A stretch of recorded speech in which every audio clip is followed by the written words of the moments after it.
My friends and my family, this is Trevor Chapman, modern day man, entrepreneur, achiever, purveyor of the good life, student of life, marketer. After over 10 years in business, tens of millions of dollars, I've learned this one thing. There's too much noise. It takes tactics and strategy. You can't buy it, you earn it through experience. Failure after failure hones the craft. You must become a warrior. It's time to run. The experience you can't buy. You had to have earned it. It's my turn to give back and contribute. I share all of my lessons from 7 to 8 and from 8 to 9 figures. We'll see if it goes from 9 to 10, but I'm gonna give it all to you. Consistency, persistence, dedication, vision, time, discipline, work. I'm gonna give it all to you so that you learn from where I failed and you learn from my experience. My brothers,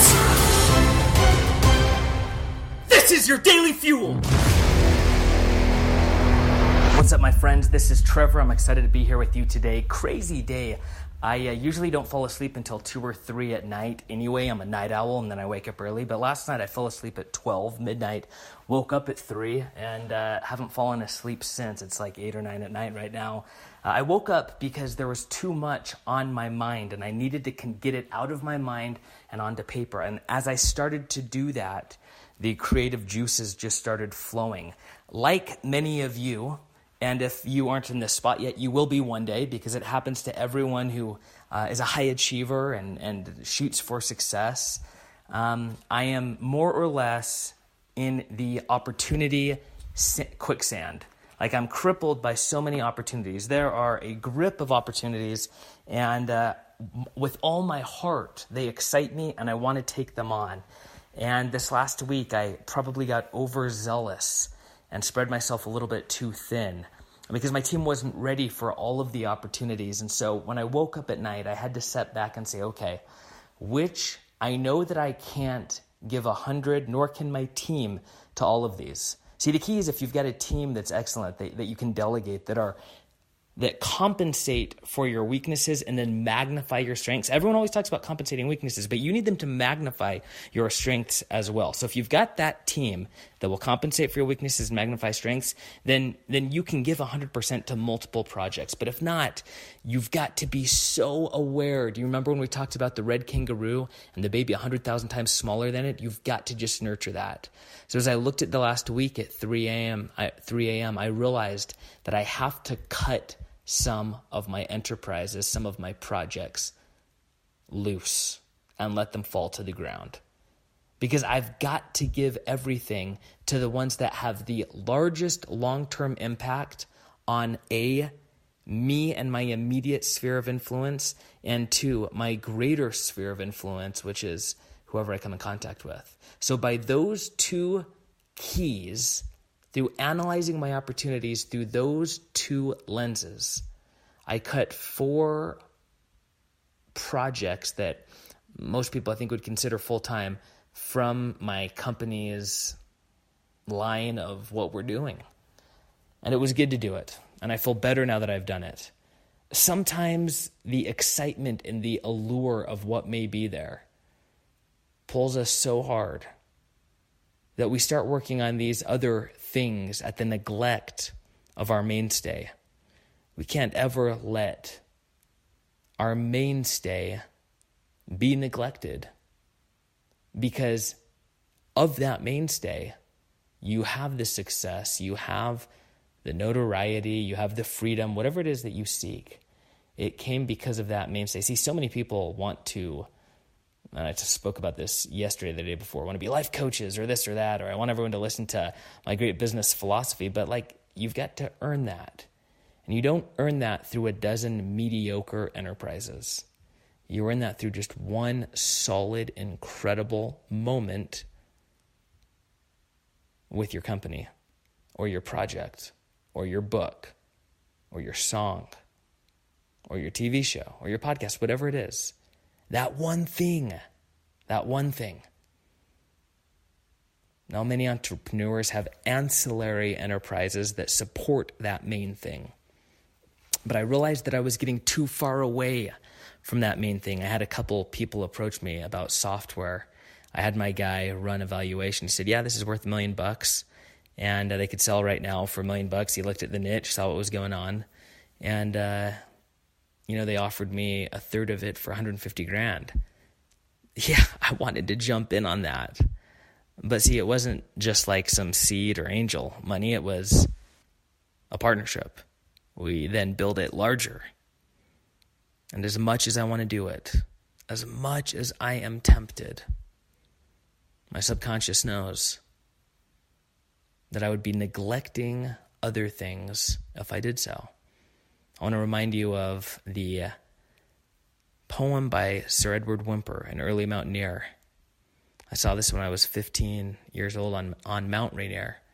And it goes like this: climb if you will, but remember that courage and strength are not, N-A-U-G-H-T, without prudence.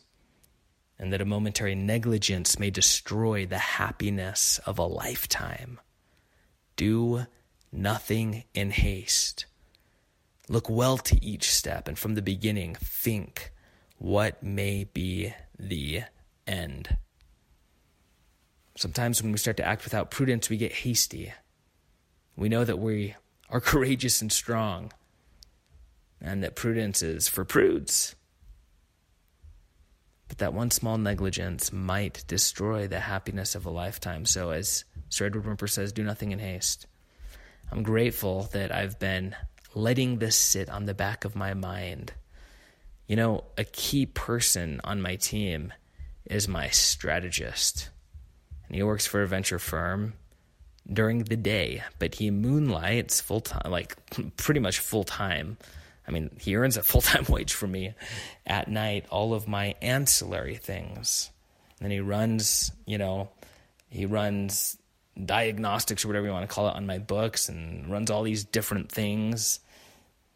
I don't remember what all the different graphs and everything that he runs, I'm not talking about pro formas. I'm talking about way more in depth than that, to figure out where money is leaking. And if we save a dime here, does that turn into $15 in 4 months over there? Long tail report. That's what it's called. He's a key figure on my team because that's not me.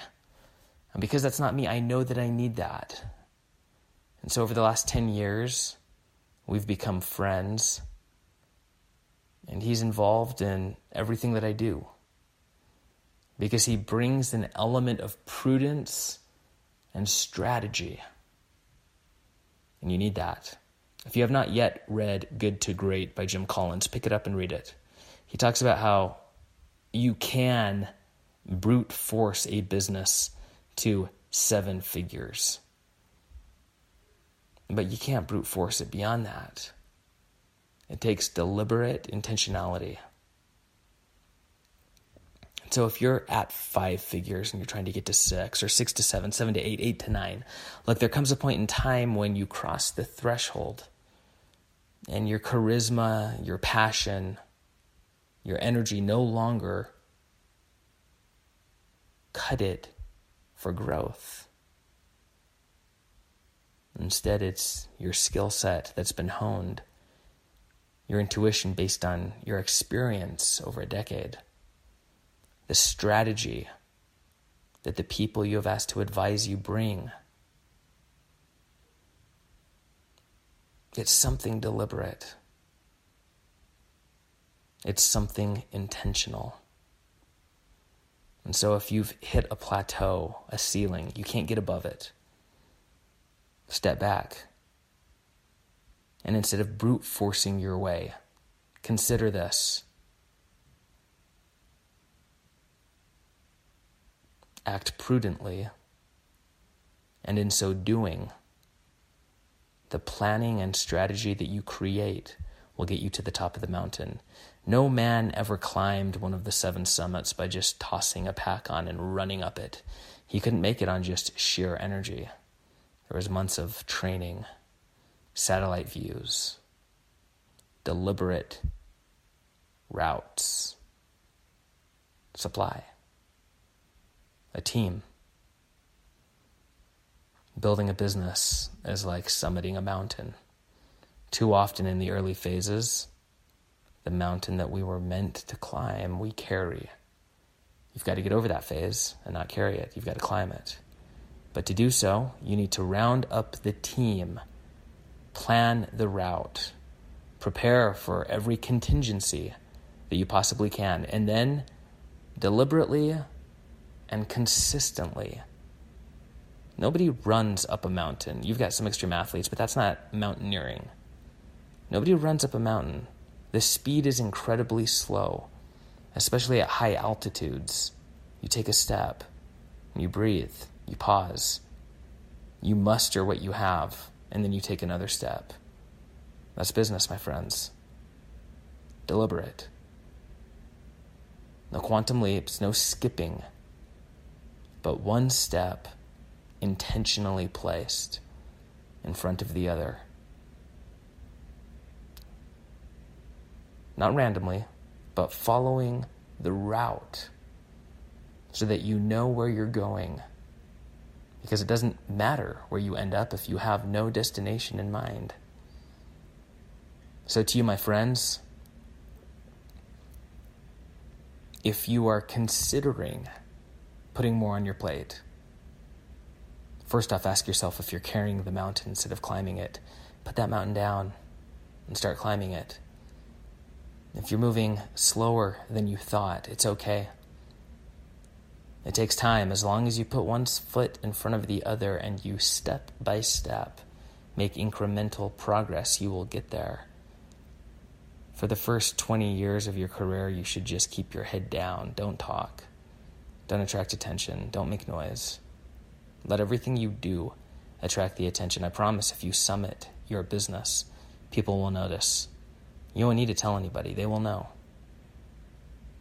That's the beauty of the type of world that we live in, where we aggrandize and turn people who do things that most don't into sensations.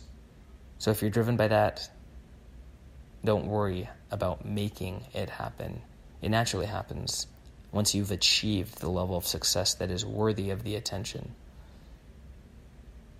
If you'd like to work closer with me and have my team potentially take yours to the next level, if it is a project that we don't have to cut, go to trevorchapman.com. And in closing, consider the fact